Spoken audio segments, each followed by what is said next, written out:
Soalan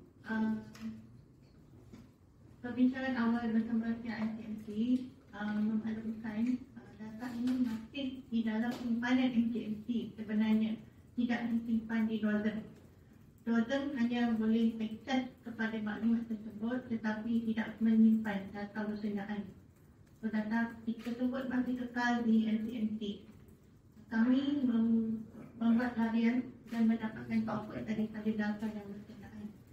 Untuk makluman juga, Northern tertakluk kepada Akta Perangkaan 1965, Pindaan 1989, di mana Northern melalui survei dan bangkian dilaksanakan. Sebenarnya kami mempunyai pelbagai data dan berdasarkan akta ini telah menetapkan bahawa semua maklumat adalah sulit, hanya data aggregate sahaja boleh diterbitkan.